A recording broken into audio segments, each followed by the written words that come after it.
dar início às nossas videoaulas. Infelizmente nós não tivemos tempo para considerar esse conteúdo presencialmente, porém a tecnologia nos favorece e vamos aproveitar esses meios tecnológicos para encerrar o conteúdo desse curso. Nós vimos em sala de aula as inovações trazidas pela nova Lei de Falências, que foi promulgada em 2005, a Lei 11.101, e vimos algumas disposições que são comuns tanto ao procedimento de falência quanto ao procedimento de recuperação judicial. Dentre as instituições que essa nova lei trouxe, está a figura do administrador judicial, que é o assunto dessa aula. Pois bem,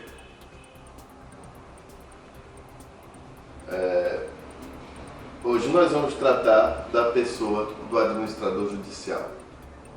O administrador judicial, ele é nomeado pelo juiz no momento em que o juiz decreta a falência.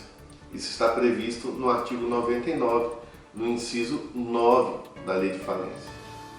Então, a mesma sentença que aceita o pedido de falência, que pode ser formulado por qualquer credor ou então até mesmo pelo próprio devedor em situação de crise, essa mesma sentença já nomeia o administrador judicial. E se o caso for de procedimento de recuperação judicial, nós também temos a figura do administrador judicial, que também será nomeado na decisão que defere o processamento da recuperação judicial. Isso também está previsto na Lei de Falências, está no artigo 52, inciso 1. O mais interessante é que o artigo 21 dessa lei, ele traz alguns critérios para a escolha do juiz. O juiz não pode escolher livremente. Não é um simples amigo que o juiz indica para realizar esse encargo. Tá? É preciso atender os critérios que a lei traz. Esses critérios são muito simples, são apenas 3. O primeiro desses critérios é a idoneidade. Logo mais a gente vai entender o que significa a idoneidade para a lei falimentar, certo? O segundo critério é o perfil profissional. Na verdade, a lei, o legislador, através da lei, estabeleceu algumas preferências relativas à realização desse importante encargo no procedimento falimentar. Tá? Então, tem alguns perfis profissionais que são preferidos para a escolha do juiz. E o terceiro e último critério é a possibilidade de contratação de uma pessoa jurídica especializada. Tá? Vamos detalhar cada um desses critérios. Primeiramente, falando sobre idoneidade. Idoneidade é definida como a capacidade e adequação profissional, conveniência e suficiência para o desempenho da função de administrador judicial. Eu quero que você perceba que idoneidade aqui é uma idoneidade técnica e moral.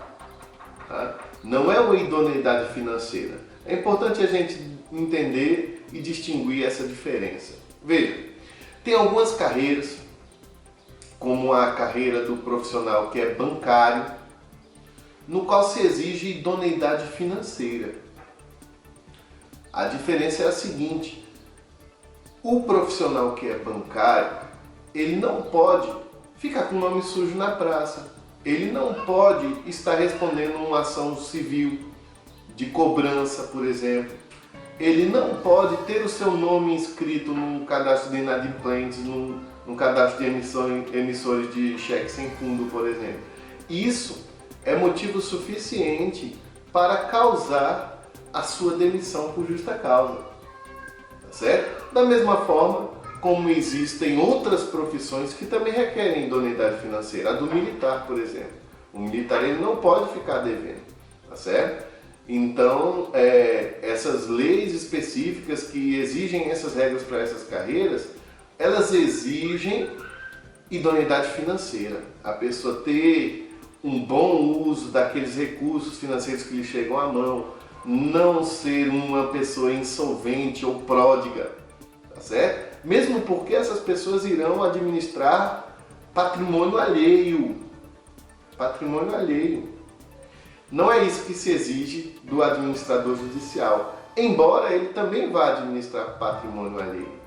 A idoneidade que a lei exige do administrador judicial é uma idoneidade técnica, em primeiro lugar. É preciso que o juiz confie que aquela pessoa designada por ele para desempenhar esse papel tenha capacidade para realizar esse encargo. Se a pessoa não souber ou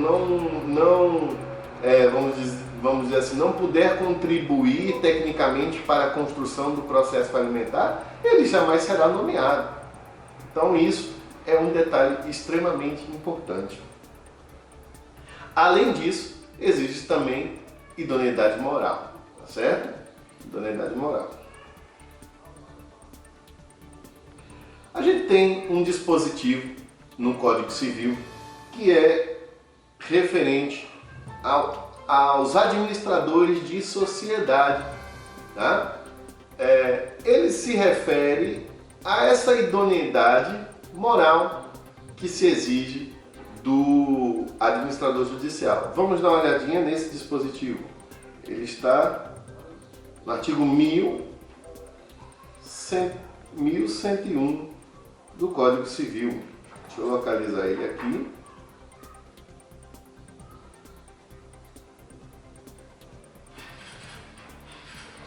Não, 1011. Veja só.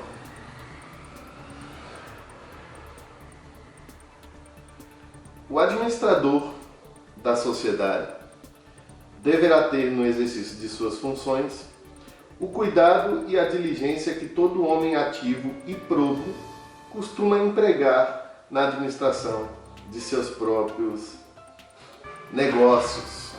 Aí o parágrafo 1º vem especificando aí alguns critérios impeditivos. Através desses impedimentos a gente pode fazer um paralelo para o administrador judicial. Veja o que diz a lei referente aos administradores de sociedade.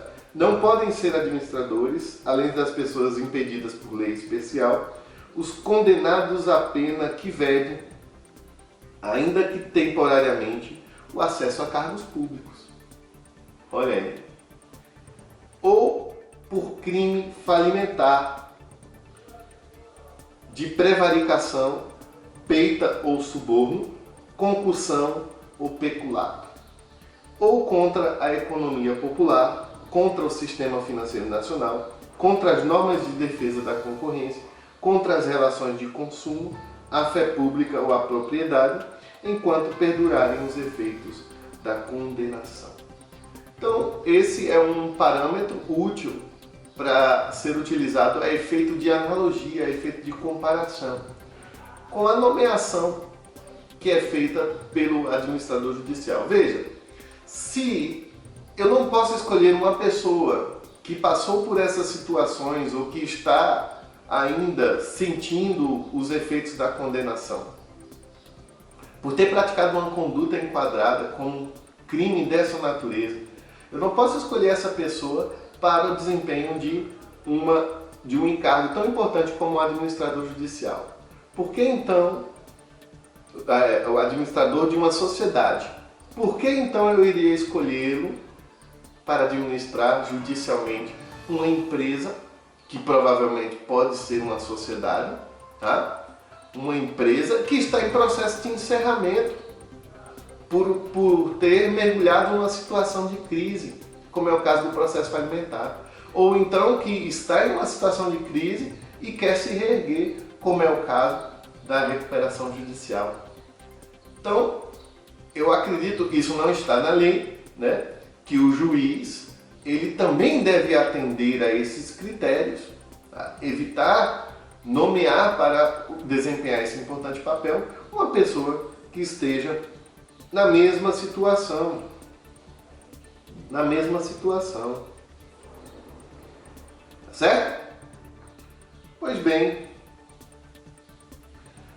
Além dessa questão da idoneidade moral, também existem na lei de falência, especificamente no artigo 30, algumas vedações legais para o desempenho desse encargo. Vamos conhecê-las no artigo 30 da lei de falência. Veja, essas vedações elas se estendem não somente para o papel do administrador judicial, mas também para o desempenho das funções de membro do comitê de credores, que é assunto da próxima aula. Então preste atenção. Não poderá integrar o comitê ou exercer as funções de administrador judicial quem, nos últimos 5 anos, no exercício do cargo de administrador judicial ou de membro de comitê em falência ou recuperação judicial anterior, foi destituído, deixou de prestar conta dentro dos prazos legais ou teve as prestações de contas desaprovadas. Tá? Veja, logo mais a gente vai ver o que significa a destituição, mas antes de tudo eu posso garantir para você que a destituição é algo ruim, é negativo, é uma sanção para aquele administrador judicial que desempenhou mal as suas funções, tá certo? Então, se ele foi destituído anteriormente no prazo de 5 anos, esse camarada não vai poder atuar como administrador judicial, tá bom? Da mesma forma, se ele descumpre a obrigação de prestar contas da sua administração, ou ao final do processo de falência, ou se as presta, mas as suas contas são desaprovadas, tá certo? O parágrafo 1º traz algumas restrições subjetivas, Veja, ficará também impedido de integrar o comitê ou exercer a função de administrador judicial quem tiver relação de parentesco ou afinidade até o 3º grau com o devedor, seus administradores, controladores ou representantes legais, ou deles for amigo, inimigo ou dependente.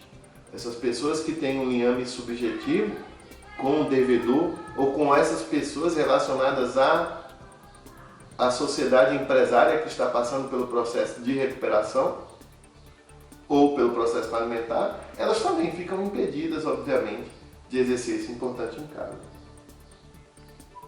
Certo? Muito bem.